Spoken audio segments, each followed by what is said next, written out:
There's something you need to understand about why this video found you right now. You're standing at a threshold most people never reach.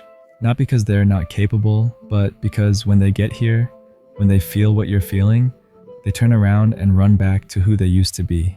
Back to the familiar. Back to the comfortable prison they've been living in for years.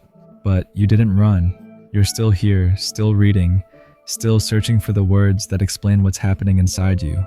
And here's what's happening. Your old self is dying. Not metaphorically, not eventually. Right now. And you can feel it. That restlessness, that sense that you don't fit into your own life anymore. That growing distance between who you've been and who you're becoming. That's not confusion. That's not a crisis. That's death. The death of the version of you that's carried you this far, but can't take you any further. And this video found you because you're ready to let them go. Let me tell you what nobody warns you about. You're addicted to who you were. Not because that version of you was happy. Not because they had it all figured out. But because they're familiar. You know how they think. You know how they react. You know what to expect from them. And your brain, your nervous system, your entire body has been running the same program for so long that it feels like that's just who you are. But it's not. It's who you've been practicing. And there's a difference. Every time you respond to stress the same way, every time you make the same choices that lead to the same outcomes, every time you think the same thoughts that create the same feelings, you're not being yourself, you're being a recording of yourself, a loop playing over and over. And the terrifying part? You don't even realize it's happening because the loop is so ingrained, so automatic that it feels like identity, like this is just how I am. But it's not. It's just how you've been. And here's why that matters. You can't become who you're meant to be while you're still running the program of who you used to be. It's impossible because every new opportunity, every new relationship, every new version of yourself that's trying to emerge, it's being filtered through the old operating system, the one that's built on past wounds, past fears, past versions of reality that don't exist anymore. And so you keep repeating the same patterns, dating the same type of person in a different body, chasing the same goals that don't actually fulfill you, reacting to new situations with old trauma, and you're exhausted, not from life, from the weight of dragging a dead version of yourself into every new moment. And somewhere deep inside, you know it's time to let them go. But you're terrified because letting go of who you've been feels like dying. And it is. It absolutely is. But here's what makes this moment different from every other time you've thought about changing. This time, you're not trying to become someone new while staying who you are. You're finally realizing that those two things can't coexist. The old you has to die for the new you to be born. And I don't mean that in some dramatic, burn your life down kind of way. I mean that the thoughts that got you here won't get you there. The beliefs that kept you safe in the past are keeping you small in the present. The identity you've been clinging to because it's familiar is the cage preventing you from becoming free. And until you're willing to let that version of yourself die, until you're willing to grieve them, thank them, and release them, you'll stay stuck. Not because you're not trying, but because you're trying to build a new life with the blueprint of an old one. Think about how this shows up in your actual life. You say you want to change, but you're still hanging around the same people who knew the old you and expect you to stay that way. You say you're working on yourself, but you're still having the same internal conversations, replaying the same mental loops, reinforcing the same limiting beliefs. You say you're ready to grow, but you're still making choices from fear, from scarcity, from the version of you that learned to play it safe because the world felt dangerous. And I'm not judging that. I'm naming it because you can't change what you're not willing to see.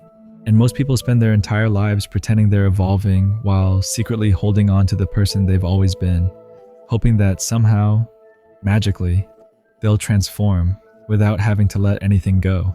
But transformation doesn't work like that. Something has to die for something to be born. That's not a metaphor, that's the law.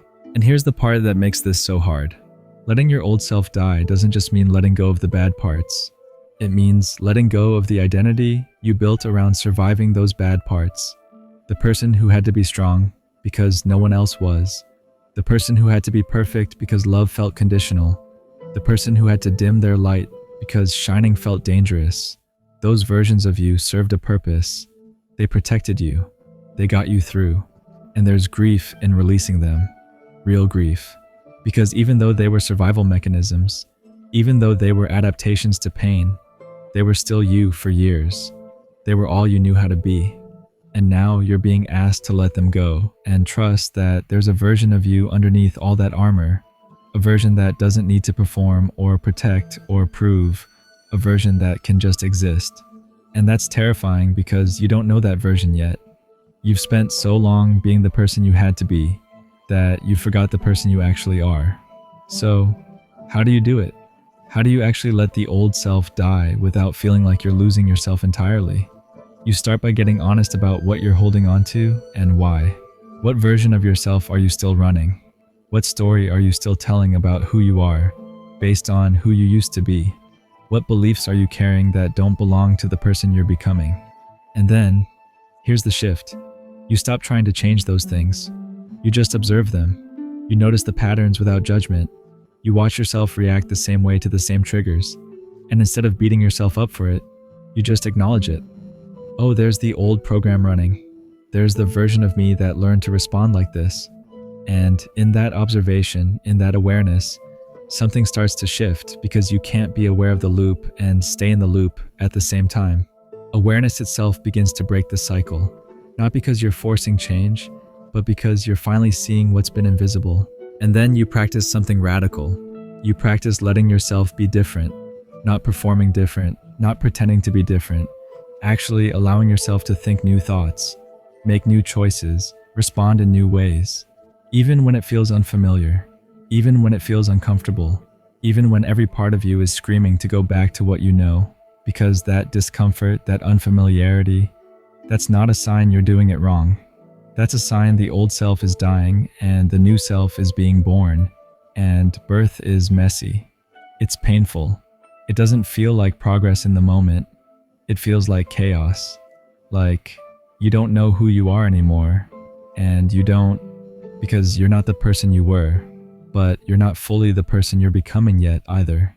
You're in the in-between, the void, the death before the rebirth, and most people panic here. They run back to the familiar because the unfamiliar feels like falling apart, but you're not falling apart. You're falling together in a new way, in a way that doesn't need the old armor, the old patterns, the old identity to feel whole. And here's what happens when you finally allow it. When you stop resisting the death of your old self and start trusting the birth of the new one, you become unrecognizable to yourself and to everyone who knew the old you. And some people won't like it. Some people will try to pull you back.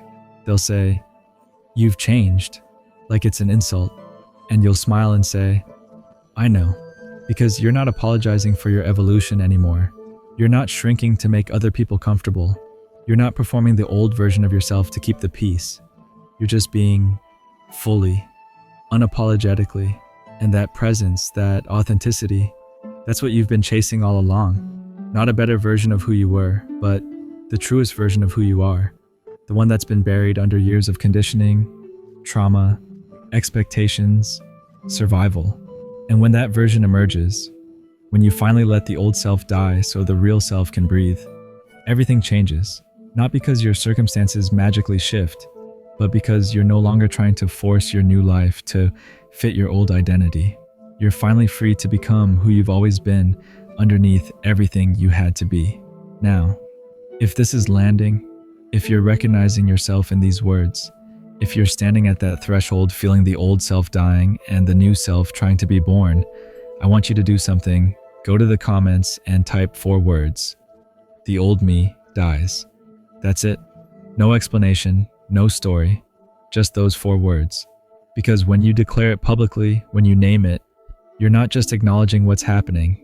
You're giving yourself permission to let it happen. You're saying, I see what's dying, and I'm not going to try to resuscitate it. I'm going to let it go. And if you know someone stuck in the loop, someone still running the old program, someone terrified to let their old self die, share this with them. Ask them to write it too. The old me dies. Because sometimes we need permission to stop being who we've been, This is that permission. Subscribe if you want to stay connected to this work. And if supporting through Super Hanks feels right, it directly fuels more content like this. But real talk, the fact that you're here, watching, listening, I don't take that for granted. Thank you. The truth is, your old self was never supposed to last forever. They were a chapter, a necessary one that taught you, shaped you, protected you. But chapters end, and trying to live in a chapter that's already over doesn't honor the story. It just keeps you stuck, rereading the same pages, wondering why the plot isn't moving forward, but you're not stuck. You're just holding on to a version of yourself that's already gone. And the moment you release them, the moment you let the old self die with gratitude instead of grief, with trust instead of terror, the next chapter opens, not because you earned it, but because you made space for it, by no longer being who you were, by finally allowing yourself to become who you're meant to be. And that version, the one emerging right now, the one you can feel taking shape, they don't need to perform. They don't need to protect. They don't need to prove. They just need permission to exist. This video found you to give you that permission, to remind you that death isn't the enemy, staying the same is. So let the old you go. Let them rest. Let them be the foundation, not the ceiling. And step into who you're becoming, unapologetically, fully, finally. Because your old self has been dying for a while now. You just needed to hear that it's okay to let them. This is me telling you, it's okay. Let them go and become.